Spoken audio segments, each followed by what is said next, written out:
Good morning. It is day 2, y'all, of our week, all about action, taking action on your godly habits, making godly habits, creating healthy ones. And this has already been good. And so I cannot wait to dive in to day 2. Good morning, Monica and Annie. Good morning, you guys. Our faithful. It's our fans, our 2 fans. We love you guys. Thanks for joining us this morning. I hope you guys are having a good day. Yeah. It's gonna be. It's okay outside. Yeah. It's hit or miss here, as you know. But man, Annie, yesterday your walk was awesome. It was really nice. I was so jealous. It was nice. I know, we were like, oh, it's so beautiful there. Right. But so first things first, though, I want to make sure you guys are aware of a link in the description. The link is to the text that we're using to guide our study this week, and that is on the YouVersion Bible app. Make sure you hit that link if you want to follow along on the app. If you haven't downloaded the app, the link will take you to prompt you to download that app. But whether you're on mobile or on desktop, it will take you directly to the study that we're on, so you don't have to go search for it, and that way you can follow along with us. Yeah, and if you guys are just joining us, if you've never watched our broadcast before, you don't know us. My name is Javie. This is my wife. I'm Jessica. And we are with Underdog Foundation. And here we stand on, I couldn't get it out. We believe and we stand on 3 things. That is faith, character, and action. Every Tuesday through Saturday morning, morning on our side. We go live and we have these discussions about what God has for us. And that's that faith piece. What does he have for us in regards to fighting this disease, in the realm of fighting this disease? There's nothing specifically, obviously, that in the word that points to heart disease, but there are those things that we have to deal with it every day. And is it different from anybody else? Yes. When you're fighting a deadly disease and that's overwhelming, it clouds everything. And so that's why we say faith first. That's our foundation. Why we believe that is the primary key to this fight, because it helps give us clarity. It gives us clarity in that next piece, which is character. Helps us continue to build that character. The character is going to take to fight back and to live your life, but none of it means anything without action. And that's that last piece. And this week, we are talking about that action piece. This is this week's discussion is just all about taking some sort of action in all these things according to God's word. Absolutely. I love that you always say it doesn't mean anything. And we can know everything in the world, but if we're not living it, it's like people that read the Bible even. Well, I've read the Bible all the way through. Yeah, but if you're not living it, if you're not living with Christ, for Christ, right? If you're not walking with him, then what good is knowing what the Bible says? It's useless. What good is going to college if you never use it for anything? What good is learning a skill if you don't ever use it for anything? People learn languages and then never go to that country. What good was that? It's all about taking action on those things. And our faith really determines who we are, our character, and then our character determines our actions. So I really think that I love this week because we are really focusing on some action steps, some action pieces that we can implement, that we can take to start developing better habits and a better lifestyle for our health and our faith. So right, exactly. Are you ready to jump in? Yeah. Hey, I just wanted to thank you guys all for yesterday. We had a lot of interaction yesterday. I hope we could just keep that up. Yeah. I know that everybody has busy lives and some of you watch this on replay, and that's okay. But feel free to comment afterwards if you're watching this on replay, because we do watch these discussions. We do try to respond to all these comments. Again, this is about discussions. I know this is a devotional series that we go over, but this is different. The way we treat it is a little bit different. It's not us just reading some text, reading some scripture, and then praying about it, and you're good to go for your day and giving our opinion. No, we walk alongside you. Mhm. We want to have this discussion with you. We want to take God's word and see what he has for us, Mhm. but discuss it. Discuss it Right. in a way that we feel relevant. But how is it relevant in your life? And that's why we encourage you guys to comment, and then we could discuss things. If you're struggling, let the community, us, help you through that struggle, and maybe help you to see where God is in that problem that you're facing. Mhm. Or if you feel that you have something relevant to say, please say it. Yeah. We love your stories. We love how God's speaking to your heart, because if he's speaking to your heart in a particular way, he's probably speaking to someone else in that Yeah. way too. So we encourage you guys to share. I just wanted to say that before we get started, because yesterday and last week, a few days last week, we had some real lively Yeah. interactions, and it just brought a whole different level. So this is not just for us. This is for you. And we Right. want you to participate. Well, and you're absolutely right. I think a lot of the time, I mean, when you talk about coming into a community and getting community support and community accountability, that's not us. That's the community. So that's you guys. So if you are in the comments and you're creating relationships with people in the community, that's what's most important, not Yes. whether or not you're talking to us. Right. If you don't want to ever comment to us, great, comment to each other. Talk to each other in this community and make sure that there's support there. And I think that will take you much farther. All right, you ready? All right, I'm ready to go. Okay, so we are on day 2, the power of extreme devotion. Extreme devotion. That's all I hear when I hear. Can we have like some explosions? Extreme devotion. Wait, hold on. Whoa! You haven't pulled that out in a while. Whoa! We need some sound effects. We're so weird. Okay. All right. The power of extreme devotion. Let's jump into it. Simon, the host of the gathering, knew the value of Jesus firsthand. His healing had enabled him to invite friends over to his home. Loneliness is devastating to our well-being, and he was no doubt grateful that Jesus' actions not only healed him physically, but restored him emotionally through the ability to reconnect with the community. As the men reclined at the table, an unnamed woman walked right up to Jesus, pouring out her extravagant praise. Its lush fragrance filled the room, causing everyone to notice that this was no ordinary act of kindness. This far exceeded the average hospitality shown to a house guest. This anointing was befitting for a king. The words extreme devotion reverberated throughout my being. It caused me to pause, reflect, ask questions, and yield my plan to his agenda. Why was God making me ponder this action? Pause, reflect, ask, and yield. I see it now. It's time to pray. Pause, reflect, ask, and yield. This is an amazing, I'll just stop for a second. This is an amazing process, because even when we stop to pray, you have to take a deep breath and just stop everything that's happening. You can't pray in busyness. You can't pray when your mind is all crazy. I mean, you can, and you should, but you can't fully connect with God. So you have to take that deep breath and just pause. Before you do anything, just pause. Pause your day, pause your mind, pause your heart, just pause and just say, I don't need anything right now. I just want God. I just want you, Jesus. And then reflect on what that is, and then ask, right? And yield to him. Yield what you think should happen. Yield your plan to his plan. According to Priscilla Shearer, until we intentionally discipline ourselves to be still and listen, we'll miss most of what he is saying. Right, like I just said, to be still and listen. Extreme devotion is intentional. It's a spiritual discipline shown in our willingness to focus our attention on Jesus. It is found at the furthest point away from average. We must sacrificially break open our lives, reveal our vulnerabilities, and offer unto God that which costs us something significant. Sacred listening comes with a high price tag. Intimacy with him is cultivated through loving the Lord with all our heart, soul, mind, and strength, and loving our neighbor as we love ourselves. Keeping his commandments requires us to move far beyond average, but we aren't called to be like the average Christian. We are called to be like Christ. Being like Christ means we must pause in his presence, reflect on his character, and ask for his guidance, and yield to his will day after day to anoint his head with the precious oil of our devotion. So today's assignment is to read through Mark 14, 3-9 slowly. Look at each verse and see yourself in each of the characters. Ponder the one who's been healed and restored to community.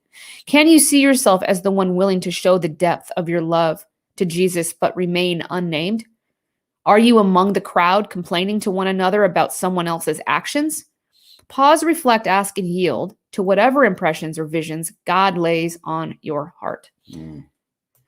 So today's verses are Mark 14 through 3 through 9. So here's the verses it says to read slowly. So we're just going to go through this. Meanwhile, Jesus was in Bethany at the home of Simon, a man who had previously had leprosy. While he was eating, a woman came in with a beautiful alabaster jar of expensive perfume made from essence of nard. She broke open the jar and poured the perfume over his head. Some of those at the table were indignant. Why waste such expensive perfume? They asked. It could have been sold for a year's wages and the money given to the poor. So they scolded her harshly. But Jesus replied, "Leave her alone. Why criticize her for doing such a good thing to me? You will always have the poor among you, and you can help them whenever you want to, but you will not always have me. She has done what she could and has anointed my body for burial ahead of time. I tell you the truth. Wherever the good news is preached throughout this world, this woman's deed will be remembered and discussed." Wow. Wow. Yeah, I don't think I've even read that way before. That's amazing. So I want to point out something about that verse. What hits me the hardest is that everybody was concerned about the deeds of being a good person. They said you could have sold that and given the food or the money to the poor. While that is something that God calls us to do, the first thing he calls us to do is worship him, because he can do all those things. He can do those things through us. He can always give us more money to give to the poor. He can always do anything he wants through us. But are we willing to first worship him? Are we willing to first pray and kneel down and just say, all right, I yield to your will. I yield to your plan. I just want to be close to you. I just want to pause and reflect. I want to ask and then yield, right? I love that acronym, pray. Pause, reflect, ask, and yield. That's such a great process. When you sit down to pray, just do those things. Pause. Take a deep breath. This is intentional. This is serious. It's one of those things where it doesn't have to be a perfect certain way. I'll say that. But it has to be intentional and genuine.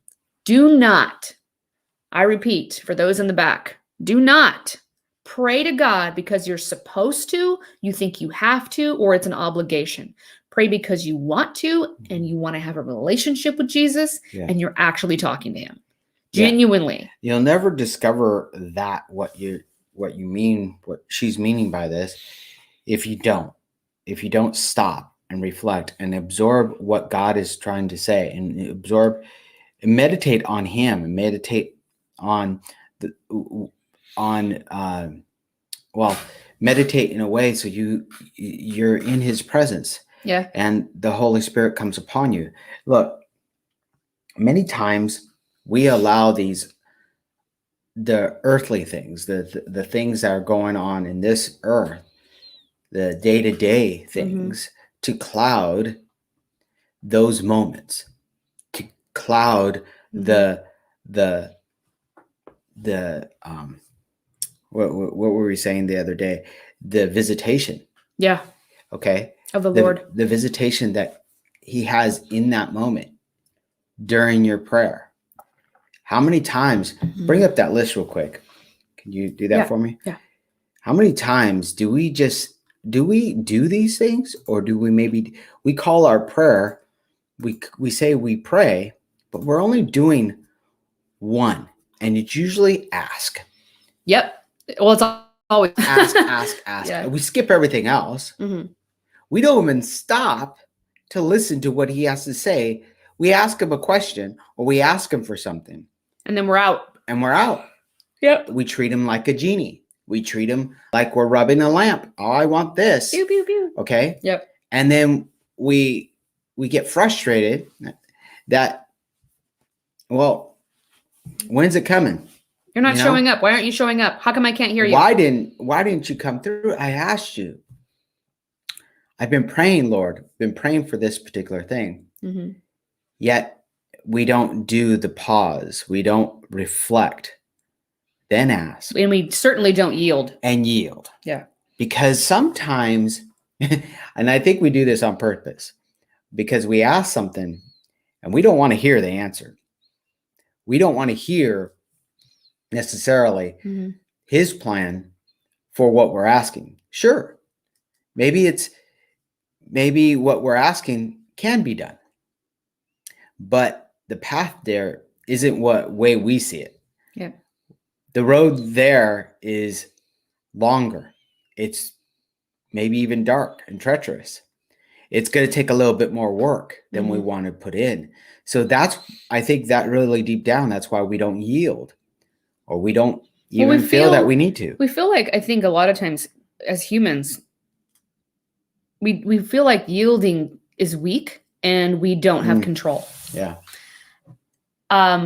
Newsflash, you don't have control over what God's going to do. Because those things that we're asking for, those problems that we're asking for God to help us with, or whatever it is, those things will, financial problems will happen. Sickness will continue to happen. Yeah. All these things. Why? Because we live in a dying world. We live in a sinful world. Yep. Yet you're sacrificing those things for that visitation.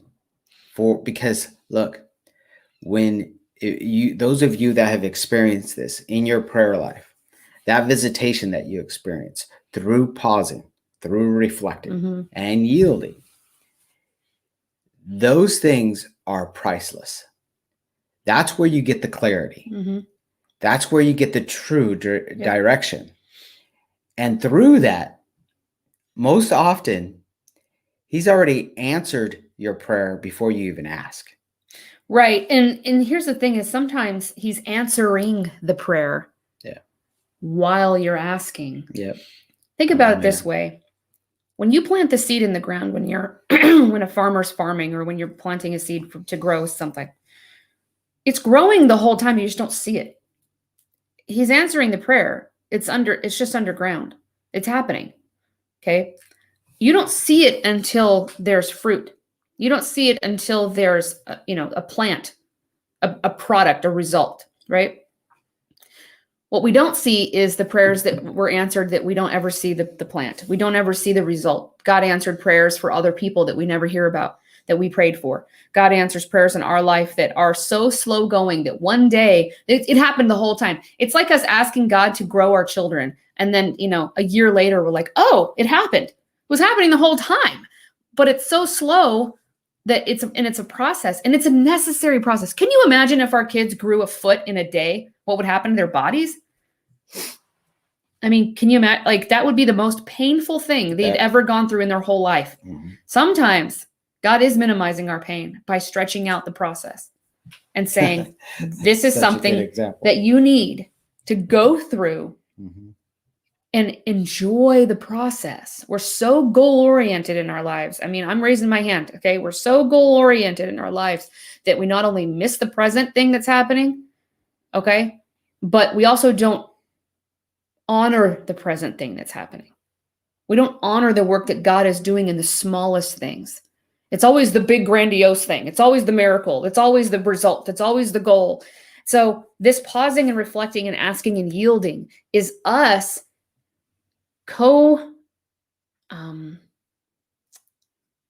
what's the word I'm looking for? It's us not commingling, but it's us in conjunction with God. It's us in relationship with God, co-managing, I guess. So I would say that's not a good word, but I was trying to just kind of come up with what's in my head is it's us partnership coming together over your life, and God is the one in control, but you're in control of you. You're in control of your response. You're in control of your obedience. You're in control of your intention. Yeah. And so you're in control and responsible for what you're bringing to the table. And then God is the table. He's the filler of the table. He's the table. He's everything. He's the room you're in.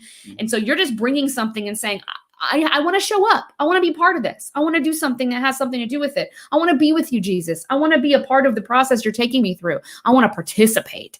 And life is all about participating. Our relationship with Jesus is all about participating and obeying and walking alongside and yielding to to him, right?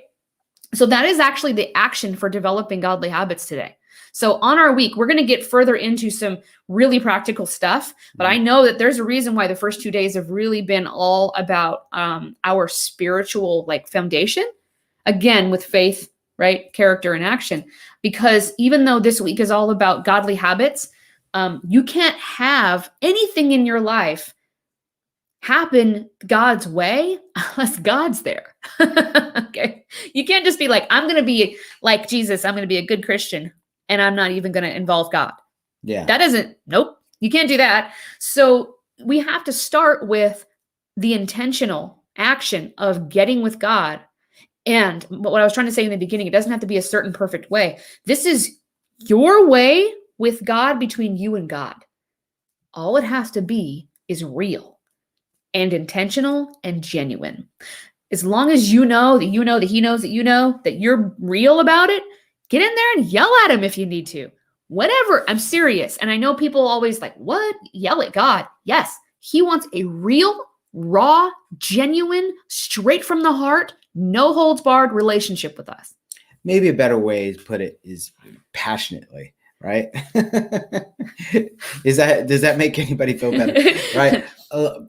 We speak very passionately, genuinely, right? It has to just be real is my point. Yes. I mean, don't hold back. God already knows. My point is God already knows if you're upset. If you're upset about something and you question him, then question him. Exactly. The Bible is very, very clear about some of these stories in the Bible about people genuinely crying out to God and saying, why? Jesus on the cross said, Father, why have you forsaken me?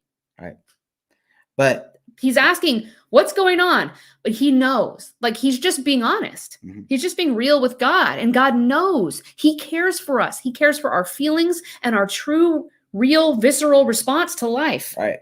But remember, it's a relationship. Mm-hmm. So sometimes when we yell, the person that we're in a relationship with yells back, right? Yeah. We got to have a real conversation. We need to be prepared for that. We can't, it's not just one-sided thing. This one-sided thing. You can't express yourself in this way to God and not expect the same in return. Yeah, and sometimes it's a scolding, more than likely. Okay. Or it's like, I've already told you what to do. I've had times where he's very loving about it, but I mean, I'm like, what's going on? And he's like, okay, I love you, but listen to me. I have said this to you already. I have already been telling you this. You know that. Yeah. And he's like, I know you can do it. You need to. And he's like kicking me in the back. I know you can do it.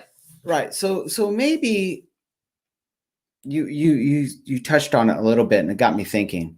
Maybe you don't know where to begin. Maybe whatever you're dealing with right now, maybe you're dealing with this overwhelming thing of heart disease. Maybe you've recently been diagnosed, or you've been fighting it a while and it just seems so overwhelming. Yeah. Where do you begin? What do you mean by living your life? I want to live my life. I want to experience new things. I want to be another man or woman, but where do I begin? Okay. And you talked about a little bit about goals, and I know this is not what you meant, but it got me thinking. We've done a video and we talked about this here and there especially over this last year, about developing goals. And there's this method called SMART goals. Sorry. And I talk about it in one of my videos, and I won't go into it, but you're laying out our SMART goals. And the way we teach it is laying out your SMART goals, your goals, but reverse engineering it. And then having certain times during that year or during that time frame where you are checking in, you're being accountable, and you're breaking it down. Can you explain reverse engineering? Reverse engineering is, so you have this overall goal. I want to lose 50 pounds. Okay. Well, reverse engineer that. That's great. That's a resolution. That's not a goal. That's the difference. In order to make it a goal, not a resolution, you have to say, well, in order to do that, I need to eat better. I need to exercise. Okay, that's still kind of vague. All right. Well, what meals am I eating? How often am I eating? Am I snacking? How often am I exercising? Then you're getting deeper. All right, what type of exercise? How can I fit that in? How do I make it a priority to fit in that exercise? How do I make it a priority to eat properly when I know it's hard for me to do? That's been my biggest obstacle. What is that obstacle? And how do I eliminate? How can I resolve it? Is it meal prep? Is it avoiding those weekly potlucks? Or is it going out on the weekends with your friends and you're doing whatever and you're taking Your this cheat is your day. cheat day? Yeah. And then your cheat day turns into a cheat week and a cheat year. Mm-hmm. Okay. Breaking that down. But why do I mention it now and what we're talking about? Once you break these things down and you have it all laid out, what am I doing? What am I doing? This is what I want to do this year. Okay. So in order to do that, what is it going to look for me to do that in 6 months? A 6-month mark. What's that look like? And then in order to get that done in 6 months, you break that down to 3 months and you break that to the month, and then you break that down to the day to day. What's my day to day look like? Mm-hmm. Once you have that all done, you practice it. You practice this. Pause, reflect. You start your day yield. with this. Yep. That's a great, go ahead and finish. What do I want to accomplish today for my overall goal for this month, for the next 3 months, for 6 months, and for the year? And you continue to do the daily work and to pause, reflect, ask, and yield every day based on your goals. I believe that you will have not only reached your goal, but you have reached this, you've discovered this unexpected thing, Mm-hmm. that God is alongside you and God is with you to that new, happier you, that new life that He has for you. You discovered this relationship along the way that you'll never want to give up. Mm-hmm. I think this is with combining this with your Mm-hmm. goals and how you approach your goals, you'll learn that this is a function of how God wants you to function with Him towards our everyday things. Instead of, oh, I want to lose weight. Oh, I know I need to eat better. And I keep falling off the wagon. I keep on just doing the things I don't want to really do. Mm-hmm. That's because I think we've missed this. We continue to ask. We don't reflect. We don't pause for a second. Lord, how can I get past this? This is my obstacle. And when we're waiting for His answer and we listen and we yield to what He wants us to do, I think it'll be more rewarding and more powerful. So yesterday we were talking about, along with what you're saying, we were talking about writing down everything that you want to do, like writing down what is it that you want, and then digging into that, right? So this reflecting, you're pausing and reflecting, asking and yielding. So yesterday you were supposed to write down, like, what is it that you do want? And then he's talking about reverse engineering that, taking it at a year, and then, okay, what does that look like at 6 months? What does that look like at 3 months, right? And then what is all the pieces that I have? What are all the steps I would have to take? What do I need to know how to do? So all of the ways that you're going to get there, and then where are your benchmarks at? All of that is stuff you take to God and you say, okay, here's my plan, and I'm going to yield that to you. I'm going to say, I need you to tell me if this is the right thing. What are your thoughts? Do you have is there a different direction I should be going? This is what I should be doing. Because think about it. We've talked about this a lot too. When you are teaching a kid to walk, you generally can't teach them to walk unless they're trying to walk. You're not like trying to direct them. You know how they run all over the place, right? You're not directing them if they're just sitting. You're not like, okay, be careful. They're just sitting. They're not doing anything. You're not trying to block them. You know what I mean? When you're like, walking behind a toddler and you're like, oh, okay, and you're kind of directing them because they're just like, kind of toddling all over the place. That's how we are as humans. We're like, I have a plan. I'm going to do it. And then you toddle all over the place. And God kind of does this, right? And that's how it feels. He's like, this way. And you're like, oh, okay, this way. And then, this way. But you have to yield. You don't just like break through and be like, no, and then off the cliff you go. So, you have to make sure that you're yielding, but you have to be in motion. God's really a lot clearer with us in direction when we're in motion. So it's just like that toddler. It's like, he's like, okay, this way, nope, this way, and yield to that. Give that to him and say, I'm going to go walk. And this is what I'm going to do, God. I have figured out that this is what I want. You've helped me decide that I want a healthier life. And okay, we're going to do this together, God. Okay. So that means I need to do this, this, this, and this. This is how long I want it to take. And this is where I should be at these benchmarks. Okay. What do you think, God? I'm going to put this in front of you. I'm going to walk. I'm going to be in motion. And then he's going to direct you. And you have to be listening. But this is all a process to go through while you're figuring all this out, right, with God. And then this helps you figure out your relationship with God and his character better. And as you do this, whether it's weight loss, financial goals, business goals, relationship goals, personal goals with your mental health or whatever it is, okay, maybe it's specifically heart disease related where you're talking about your medications and your cholesterol test numbers or, whatever your symptoms. Maybe it's a specific goal just to reverse the things going on with heart disease. Whatever it is, these are processes to go through that you get to know God better. So the next time you go through this with God, you hear him better. You understand how to talk to him better. It's something that you just get into routine with him and you go, okay, this is the next thing. What are we doing?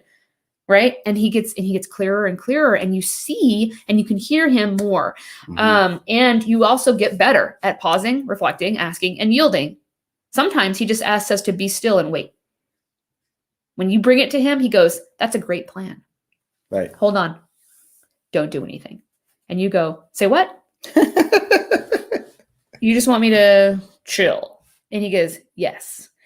I cannot tell you how many times we have taken a plan to God and he says, hold on. So we wait. And then when he says, go, first of all, it's not just, okay, go ahead. It's go. And then you're like, I wasn't ready. It's so fast. And then you're just like, and it's a freight train. And God's just like, okay, I wanted you to wait. And now we're going to go. And we're going to go all the way in. It's going to be 65 miles an hour. And you're just like, it's either too slow or too freaking fast with God sometimes. And then what happens is you realize that it had to be that moment. It had to be the right timing. He asks us to wait to position us for things. I understand he's not going to say, I don't want you to get healthy yet. Wait for that. But there's like business decisions or certain directions we're going. Like maybe he's like, okay, I want you to get healthy, but I don't want you to worry about doing this yet. You're not ready for that. Do just this. And you're like, really? Okay, so I won't do that. And then all of a sudden you'll be going and you'll be learning and you'll be doing whatever he said to do at the pace he wants you to do it. And you realize that someone will come into your life or some situation will present itself or an opportunity. And all of a sudden you're like, oh, if I would have tried to do that back then, I wouldn't have had this opportunity. He aligns things in his own timing for a reason. So just remember, listen and yield and follow what he's saying. This is a practice of godly habits because he will help us do them the right way at the right pace and the right timing. And it is always better than what we have. Mm-hmm. Also, if we're worried about the timing and whether or not we're taking a huge risk, or it's like, oh, that seems like not logical, God. And, within reason. Okay. I don't mean like craziness, but like there's things where we go, well, that doesn't make sense. That's not what the world would have us do. That doesn't make sense as far as like what everybody else does. And he's like, yeah, that's not what I do. that's not my thing. I don't do what everybody else does. I don't do what the world does. I want you to do this. And I can tell you it's a blessing because God sees the things that we don't see.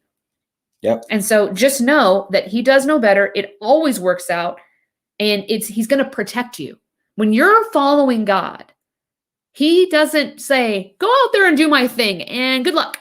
And I'm not going to be there with you to protect you and give you favor. I'm just going to, if something bad happens, that was on you. And that's not what he does. He's with you. You're in his boat. There's a passage in the Bible talking about, they were in the boat with Jesus and they were all worried about what was going on. He goes, why are you so upset? He's sleeping in the bottom of the boat. Jesus comes out and why are you so upset? And they're like, it's a storm. We're going to drown. He goes, you think we're going to drown? I'm in the boat. Like, we're going to make it to the other side because I'm going over there, which means so are you because you're in the boat with me. We say this so much to each other. In fact, it's such a prominent passage to us that we'll just say we're in the same boat. We'll just say that and realize, right, God called us to this mission. God asked us to do this. He's going to protect us through it. It's going to happen because that's God's call, his mission. If he said he wants to do this, we're just in his boat. We're going to end up over there. We just need to participate. Right. I believe if we practice these steps, and we make this part of our life, we adopt this. I think that's building that framework to our faith. We start to understand that no matter what's going on, he's in it. Yeah. We start to trust what's going on around us. We trust that he's with us. We trust that he has this in hand, and then whatever is happening, good or bad, that it has a purpose. And a lot of times we don't know. We get so lost in what's the purpose for this, and we don't stop and reflect. We don't yield. We don't understand. And look, I know that there are things of God that we'll never understand until we're with him. That's just how it is because it's just beyond us. But in order for us to begin to understand, to begin to build that faith on a daily basis, this is the piece we're talking about. These are the practical tools to apply when we say building that character and focusing on that faith every day. This is what we're talking about. This is the action piece for the other two things that we stand on, the faith and the character piece, right? Absolutely. This has been amazing today. I think there's more to go through. If you want to go back to this text, this part where it talks about, this extreme devotion, where it's all about devoting yourself to God first and then doing the things God would have us do. You got to just get with God first and say, all right, we're going to do this together. I'm worshiping you. I'm here I'm here to serve and do the things that you would have me do. God's always going to have us do the things that are good for the kingdom, for people, for other people's lives. And, but we have to be devoted to, the mission there. I wanted to bring up Annie's comment. We miss so many opportunities to become stronger due to the pain because we are blinded to the purpose. Yes, exactly. We are so blinded by our pain. Instead of using our pain as the tool, as the ladder out of our hole, right? The tool to achieve the purpose. It is the resistance that we need to get the strength that we need to fulfill our purpose. It's to determine that purpose. And we are so blinded by the pain that we cannot see what God's doing in it. That's why sometimes people can see what God's doing in other people's situations. And they're like, what are you talking about? I can see the purpose of what God's doing in so many people's situations from the outside all the time. I'm always like, obviously, this is what God is doing. But when you're in it, it's so hard. And that's what we're here to do, is to help you guys see and to take a moment to reflect. That's why that pause and reflect and the ask and the yield is to listen and get outside yourself and your pain for a minute and be like, all right, God, what are you doing here? Yeah. Because then you can really start to see from the outside in, get on the outside of your situation and say, well, what is this for? Why am I going through this? Not why am I going through this? But like, what can I do to take from this and go forward? But you have to be genuine. Look. Yeah. We have to be genuine with God and be responsible for your actions and what your actions in that particular situation. You're talking about kids, but I've seen grown adults be so hysterical. Yep. Have you seen this? Maybe it's you where you're dealing with your kids, that your kids just get out of control, hysterical about something. Maybe they lost a toy. I know our girls, oh my gosh, right? When they lose something, They lose their minds. They lose their mind. They block out everything that's happening around all them, reason, all logic. and they are ridiculous.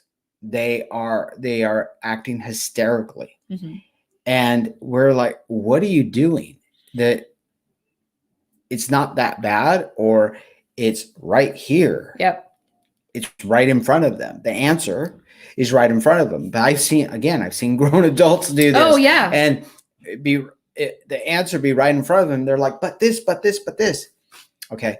So what I mean by being responsible and in approaching God, when you approach God with this, apply these truthfully.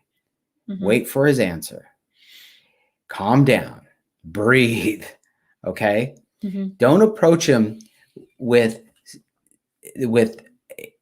something in hysteria, because he's trying to answer you, and you're giving it to him, but you're going, this is happening, but this is happening, and I need this, I need your help, Lord, I need your help with this, but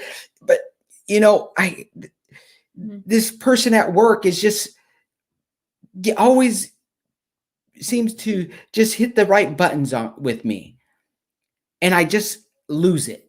Mm-hmm. All right. Well, you're asking for something, but you're following that, but this, but that. And I want to follow that up, because I want to be clear.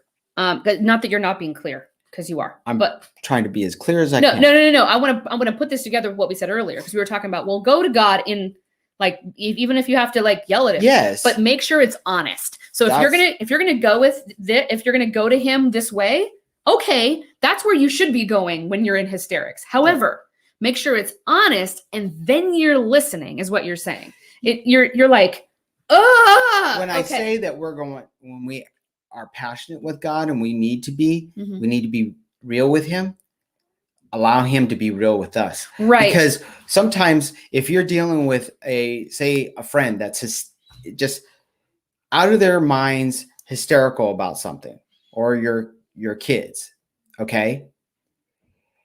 And you have to kind of hold them for a second, look at me, and you have to speak over their hysteria. Listen, right? We have to, God will treat us like that. Yeah. To get us under control. But a lot of times we were like, oh, wait, I didn't expect that. Hey, we treat God like that. We were like, oh, wait, I don't like that answer. Right. Right. And then we go on being hysterical. We go on with, and then we're like, God's just not answering me. It's just because we're not listening. We're not listening. We're not yielding. How many times have you had your kids do that to you? Where you like say something and they say something and you say something and you say something, and you say it 16 times, and they ask you and you say it and they never take your advice. And then their buddy or their teacher says it one time and they're like, Dad, Mom, did you know that I found this? Like, I had an epiphany the other day. And you're just like, yeah, no, I mean, it's cool. I only said that to you like 25 times, but yeah, great job. Great job at life. Yeah. Like, this is what we do. This is what we do with God all the time. He'll say stuff. And eventually I've had this happen too, which is even funnier. He'll say something. He'll say the same thing he's been saying to me, and I know it, through someone else.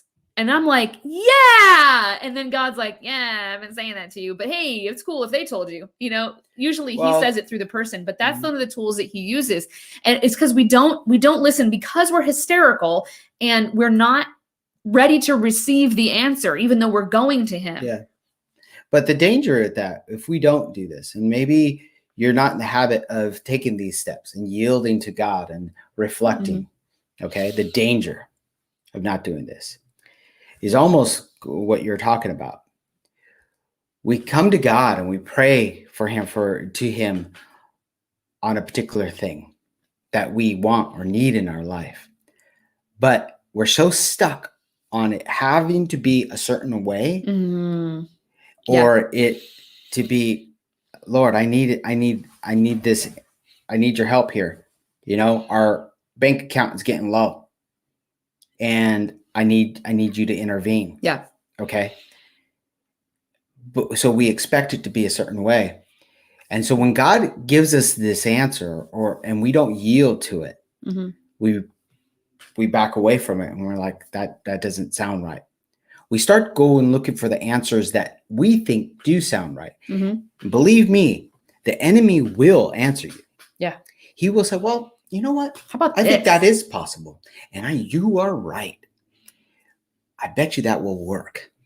Okay. And you take his advice. And then it turns out at first, it looks great. You're happy. See, it did work out. I knew I was right. You don't need God. Then 2 weeks later, a few weeks later, it all falls apart.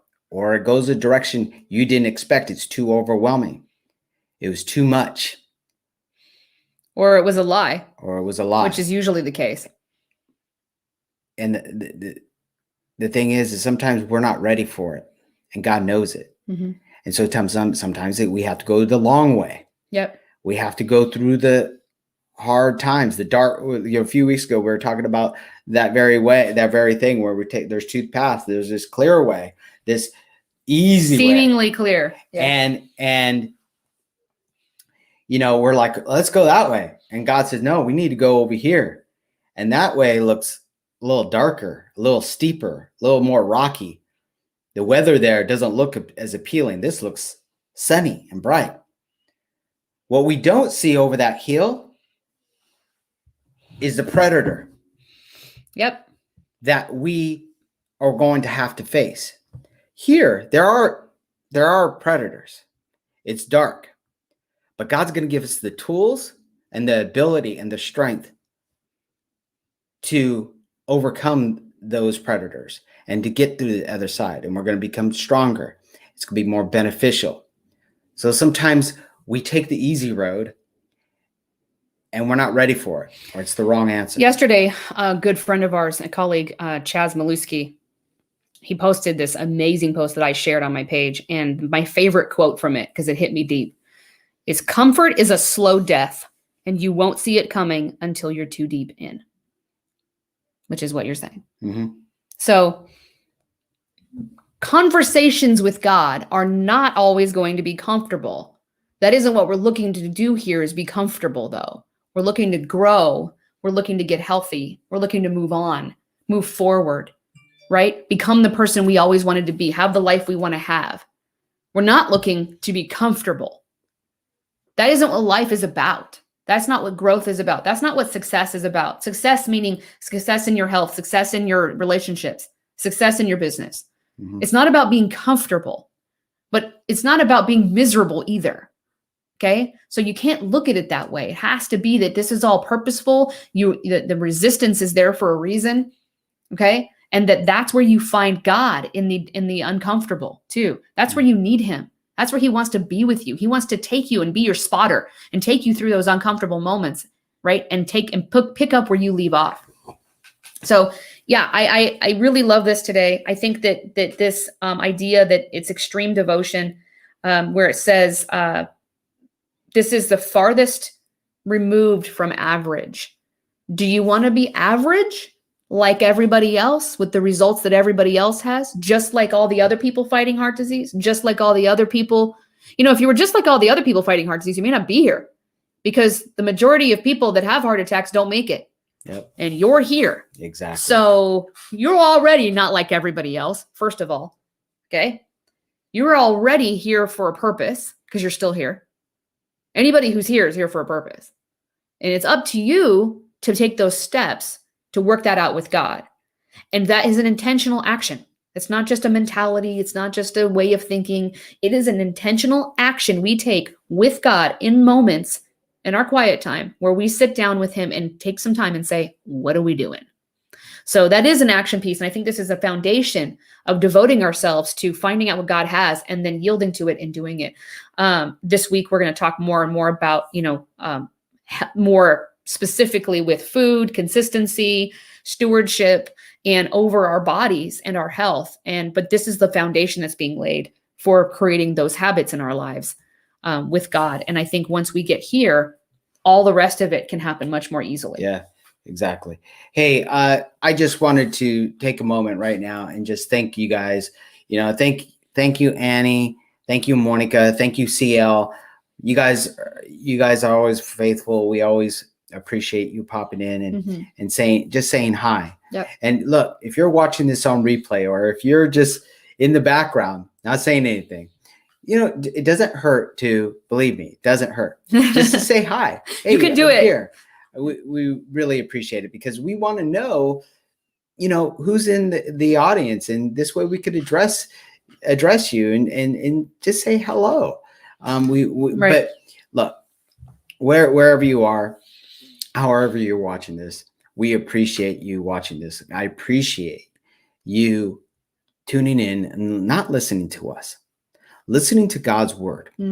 Okay, listening to what He's saying through His word, and how we're just opening this up to a discussion, and the different things that we're seeing and everybody else is seeing in their lives, how they're applying this to their life, and how we can be better. Okay. So like I said, if you're watching this, comment. You're watching this on replay, comment. And we just want to know that, hey, is this helping you? If this is this making an impact? If it is, please hit like and share this with other people that are in your life and your sphere of influence. Share this, and I think this will give them better direction. Well, and we can't support you unless we know who you are. We want to come alongside you. We want to come around you as a community of heart disease warriors and support you. And and communicate with you and love on you. And we want to know that you're here and that you're listening and that you want to be part of this community when you're ready. And good morning, Mom. And you know what? I just saw you pop in, and I appreciate your support. Who loves their mom support the most, right? I mean, you can't beat that. So we appreciate you, Mom. And what does Monica say? I need to be here. I appreciate you guys because you guys have helped me so much with your foundation and your devotionals and everything. Yeah. Thank you so much for coming in here. We absolutely love you too, Mom. Yep. Absolutely. Every day. Oh, we love you. Thank you. You know guys. what? This makes a difference in our life. I have to tell you, if we didn't have this in the morning, we love hanging out with you guys. We love what God has to say. Again, as you know, we don't read ahead on these. This is just something we do right in the moment with you. We discover what God has at the same time as you, and it really feeds our spirit. And we just love sharing it with you. Like I've shared this with you before. We've been doing this throughout our relationship. I mean, even when we're dating, we're doing devotionals. And so we've been doing this for many, many years. But about a year ago, almost a year ago now, we decided, hey, why don't we do what we always do, these devotionals, and do them every morning, but let's share live. Let's go live. I think that was your idea. I think God really gave that to you. And you're right. This year, doing these with you has changed us. Yeah, for sure. The interaction that we get from you and this discussion, this is why it's called iron sharpening iron, because you guys are blessing us, and God's blessing all of us in this. He's speaking to all of us, and it's just been an amazing thing. Absolutely. So what we want to do is we want to grow this. We want to make a bigger impact for God. Yeah, and help people that are struggling with this disease most of all. Anyway. Absolutely. No, and that's what our foundation is all about. So we thank you for your support. Hey, if you're watching with from our YouTube channel, we thank you for your support there. Thank you so much for jumping on there and subscribing. If you haven't subscribed, make sure you hit subscribe so that you can follow us on YouTube. Hit like, comment on there. We want to hear what you have to say. And if you want to be notified of all of our broadcasts, our lives, and our content on our YouTube channel, make sure you hit that bell icon so you'll get notified. Absolutely.